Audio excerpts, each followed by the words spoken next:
Look, let's say you're socially anxious. Okay, so what happens when you're socially anxious? You go to a party, your heart's beating. Why? The party is a monster. Why? Because it's judging you. And it's judging you, it's putting you low down the dominance hierarchy, because that's what a negative judgment is. And that interferes with your sexual success. And that means that you're being harshly evaluated by nature itself. Right? So you are confronting the dragon of chaos when you go into the social situation. And so what do? You're like this, right? You hunch over, and that's low dominance. I'm no threat. It's like, well, that's not going to get you very far. You know, but that's a logical thing to do in the face of a tyrant. So I'm no threat. You know, you look at the king and you're dead. I'm no threat. I'm hunched over. And then what's happening internally? What are people thinking about me? What are people thinking about me? Am I looking stupid? Am I looking foolish? Geez, I'm awkward. I hate being here. Man, I'm sweating too much. It's all internalized, right? It's all self-focused. The eye isn't working. What do you tell people? Don't stop thinking about yourself, because you can't. It's like, don't think of a white elephant. White elephant, white elephant, white elephant. You can't tell someone to stop thinking about something because they get caught in a loop. What you do with socially anxious people is you say, look at other people. Look at them, right? Why? Because if you look at them, you can tell what they're thinking. And then unless you're terribly socialized, and some people are. Some people have no social skills, and so the reason they can't go to a party is because they don't even know how to introduce themselves. Like no one ever taught them how to behave.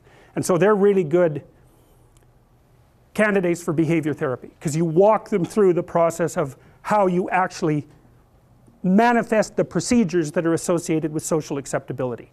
But most people aren't like that. They have the ability. So if they're really introverted and high in neuroticism, they can usually talk quite well to someone one-on-one. Why? Because they look at them. Well, if I look at you, it's another thing to do if you're ever speaking to a group of people. Never speak to the group of people. That doesn't exist. You talk to individuals, and then they reflect for you the entire group, because they're all entrained. So you look at one person, they broadcast to you what everyone's thinking, and you know how to talk to one person. So it's easy. So as soon as you focus on the person, not you, you push your attention outward, use your eye, you push your attention outward, and you start watching. Well, then all your automatic mechanisms kick in, and you stop being awkward. Because if we're talking and I'm looking here, I don't know what you're going to do next, and I'm going to put disjunctions into they're like bad chords in the melody of our conversation. And the reason is I'm not paying attention.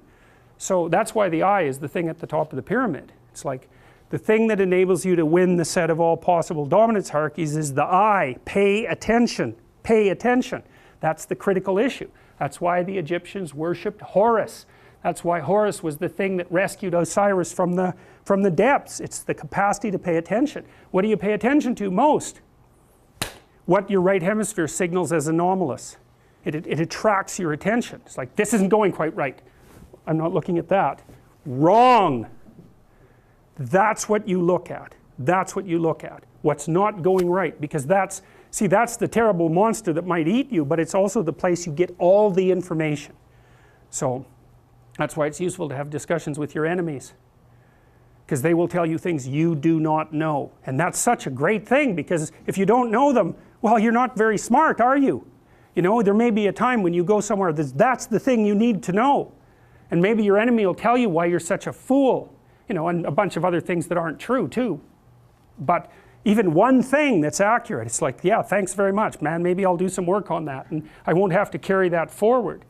So, and then that's part of the reason, again, why the terrible predator, it's always the terrible predator that has the gold. It's like, it's the person who delivers the message you do not want to hear.